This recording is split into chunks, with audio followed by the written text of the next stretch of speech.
যার বিরুদ্ধে অভিযোগ তিনি হচ্ছেন ডাক্তার শামরিন সুলতানা। তিনি এখানে যোগদান করেন 2025 সালের মে মাসের 24 তারিখে, অর্থাৎ জুন মাসের 24 তারিখে তার বিরুদ্ধে অভিযোগ ছিল মিডিয়াতে ভাইরাল হওয়া একটা ভিডিও। তিনি কর্মকালীন সময়ে, চিকিৎসা দেয়াকালীন সময়ে, প্রেসক্রিপশন করাকালীন সময়ে তিনি মোবাইলে গেমস খেলছেন।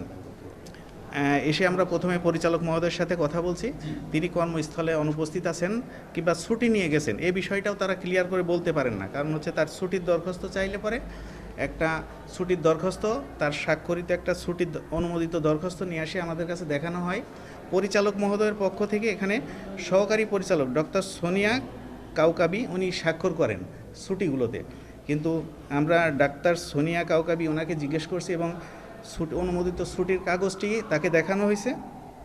তিনি মূলত সিগনেচারটা দেখে বলতেছেন যে এই স্বাক্ষরটি তার না, অর্থাৎ তিনি অনুমতিবিহীনভাবে ছুটি নিয়ে কর্মস্থল ত্যাগ করেছেন।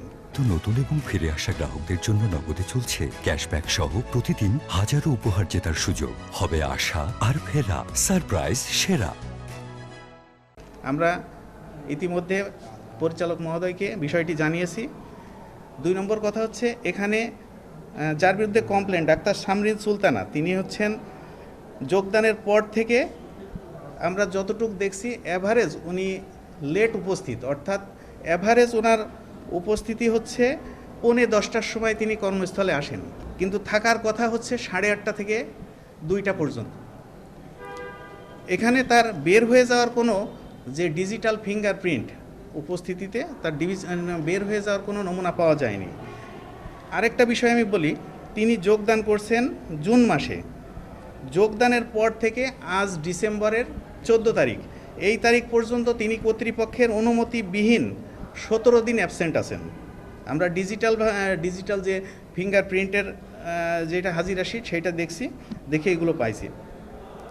এইগুলো তিনি তার যে কৈফিয়তের জবাব আমাদের ডিরেক্টর মহোদয় কুষ্টিয়া মেডিকেল কলেজ তাকে একটা শোকজ করছেন, শোকজটা দিয়েছেন 10 তারিখে। শোকজের জবাব দেওয়ার কথা ছিল রেকর্ডপত্র অনুযায়ী 2 কার্য দিবসের মধ্যে, অর্থাৎ 11 তারিখ, আর 12 তারিখ ছিল ছুটির দিন, 13 তারিখের মধ্যে, অর্থাৎ তিনি তার শোকজের জবাব দেননি। এটা আমরা ডিরেক্টর মহোদয়কে বলছি। এখানে কর্মরত আছেন যেগুলো ডাক্তার 55 জন মেডিকেল অফিসার, 180 জন স্টাফ নার্স, 30 জন কর্মচারী, 20 জন টেকনোলজিস্ট এবং 14 জন টেকনিশিয়ান এবং আউটসোর্সিং আছেন 9 জন।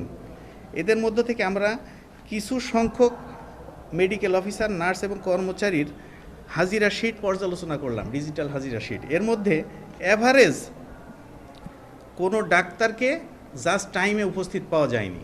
আমরা যে 4-5টা রেশিও ভিত্তিতে দেখছি, এবং নার্সদের ক্ষেত্রেও সেম, উপস্থিত যে কর্মচারী 2-3 জনকে দেখছি সেম ঘটনা। আমরা ইতিমধ্যে পরিচালক মহোদয়কে বলছি, বিষয়টা স্যারকে বলে আসছি এই বিষয়টা। আর বাদ বাকি রিপোর্টের বিষয় আমরা রেকর্ডপত্র ভিত্তিক যতটুকু পাবো, তিনি যে ডাক্তার শামরিন সুলতানার বিরুদ্ধে অভিযোগ তাকে কর্মস্থলে পাওয়া যায়, এই বিষয়টি নিয়ে আমরা আমাদের প্রতিবেদন আমাদের প্রধান কার্যালয়ের আমাদের দুদকের অভিভাবক চেয়ারম্যান মহোদয়ের নিকট প্রেরণ করব।